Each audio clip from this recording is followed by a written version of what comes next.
Everyone, it's Laurie from Cook Scrap Craft, and I've got another process video for you today. I am scrap lifting that Simple Stories layout that you just saw there. It's originally a 2-pager, and it's a Christmas-themed layout. However, I'm only going to be using the left side of the page to make a single-page layout so that I can get 7 photos on one page. Crazy. I had these photos of my daughter from her kids running series that she did in the fall.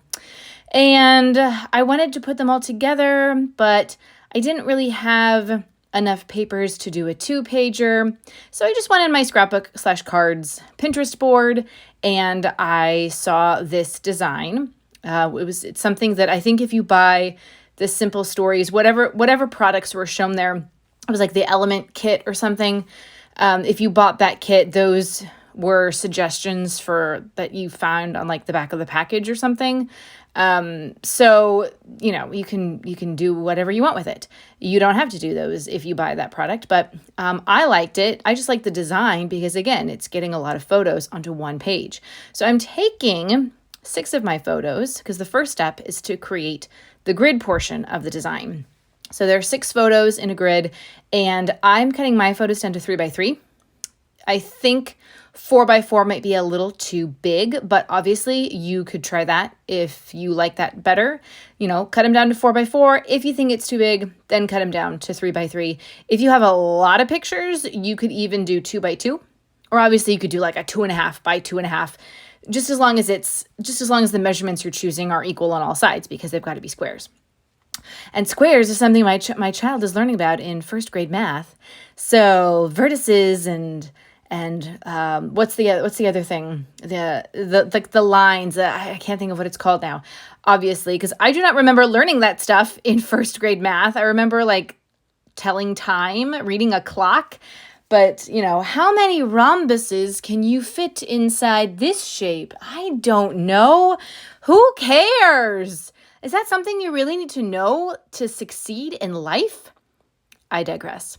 Although I suppose that what you see me do in a couple seconds could be considered applying first grade math to scrapbooking, because I need to know how many squares I can fit in this rectangle. I'm going to be matting my photos, so we'll get to that in a second. The papers that I'm using here, the stripes and the orange with polka dots, those are, I think, Simple Stories, their School Days collection from last year. And I had purchased them as part of my haul for this month because I wanted to have something extra to go with like the apple-themed paper that I had picked up from that collection. And I ended up not using the stripes or the orange with polka dots because they just didn't really go with the rest of the layout where I was using the apples. I did an apple picking layout with it. So I still have them. And I'm like, you know what? Let's just put them together. The other sides have school stuff on them. And so these are not school photos. So I'm not going to use the other sides. But these flip sides are very generic and can be used for anything, which I like. And then, so I basically took the striped paper, kept it full, 12 by 12. And then I cut the orange paper. I think I did 6 inches. It's 12 across and 6 down. And then I added another strip of just a solid green cardstock from my stash. And then here I've added a piece of red cardstock from my stash. And I'm going to use it to mat all 6 of my photos. And so, yes, you can fit 6 squares inside this rectangle. I don't know how many you can normally do. It depends on the size of the rectangle, right? So if you're using 4x4s, obviously you're going to need a bigger piece of paper to mat these photos, or you could individually mat them. I think especially if you're doing, this is just me spitballing, giving you other ideas. If you're doing larger photos, or I guess even with the smaller photos, you could do individual mats and also kind of create some sort of individual embellishment placement around each photo. I don't know if that makes any sense from what I'm talking about, but you don't have to keep them all on the same matted grid. You can kind of go a little wonky, move them around a little bit, just experiment and have fun. And then the last photo, because there are 7 photos, the last one is going to be cut into a circle. So I'm going to use my Creative Memories circle cutting system for that, which I really like because it's the templates are clear. You can kind of see where you can get the exact placement of where you need things to be, and you can cut the circles into a lot of different sizes. So I'm going to cut that 7th photo into a circle, and then also then make a bigger circle out of pattern paper so that I can mat that circle photo.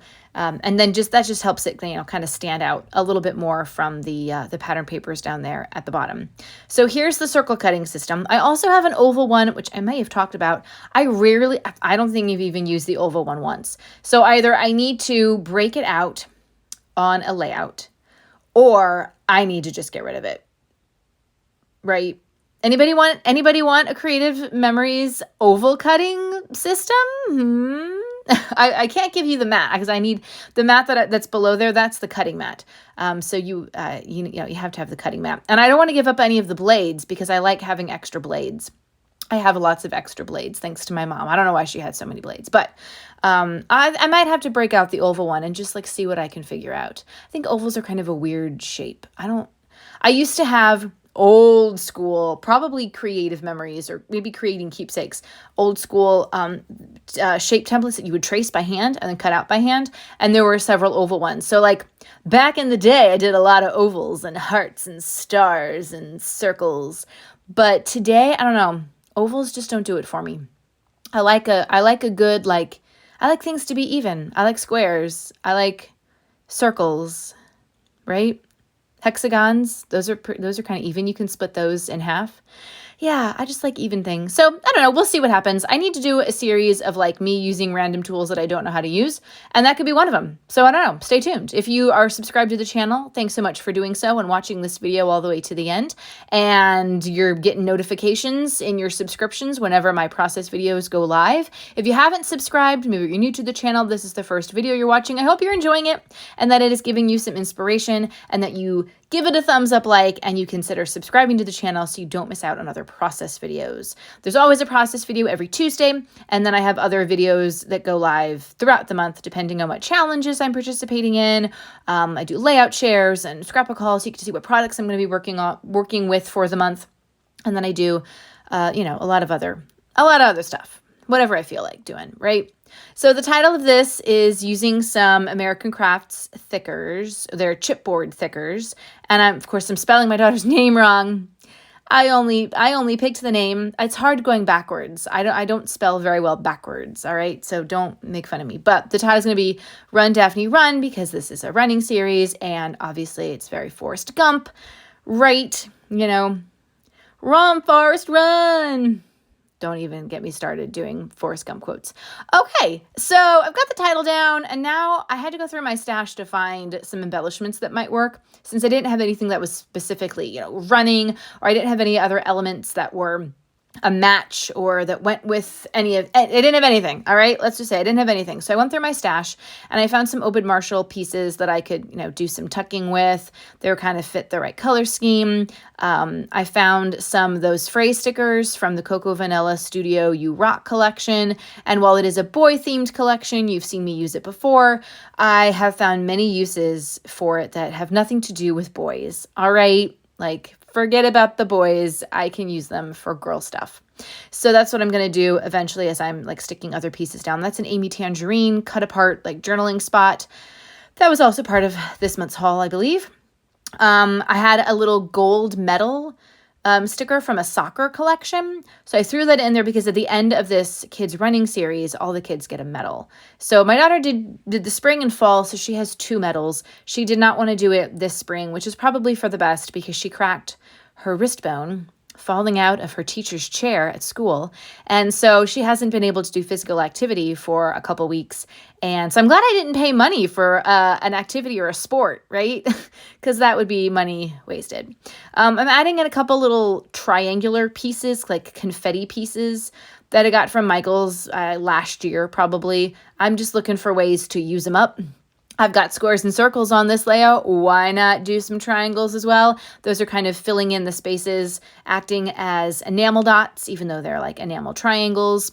And then I'm going to stick some of these phrase stickers down. I really like the So Silly one. They had themes for the running series. So there was Crazy Hair Day. The top 2 photos are Halloween Costume Day and Crazy Hair Day. So obviously So Silly goes really well up there. I also put down a soccer shoe. Yes, I know it's a soccer shoe, but I'm going to pretend it's just like a regular running shoe. We're just going to pretend. All right. Everybody use your imagination. Thanks you so much. And then there's another sticker there that says, "You're the cherry on top." That was from a Simple Stories Summertime sticker book collection.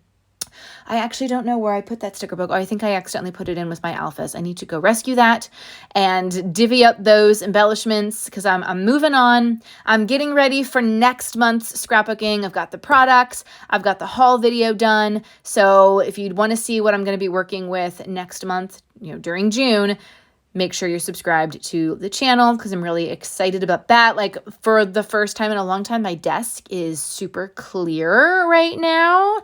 And I will have a shorts going up. I'm trying to do more shorts. I'm trying to get into it slowly. So I will have a little short going up that shows you how I'm organizing the items for the month of June. So stay tuned for that. Let me know down below in the comments if you have any questions about anything you're seeing me do. If you have some great organization tips for keeping your scrapbooking papers and embellishments organized, also let me know down below in the comments because that would be super helpful for anybody reading it, be super helpful for me. And as always, thank you so much for watching this video. I hope it was inspiring for you. That circle was popped up, by the way, on foam dots. All right. I hope it was inspiring for you and that you come back again next time. I'll see you later. Bye.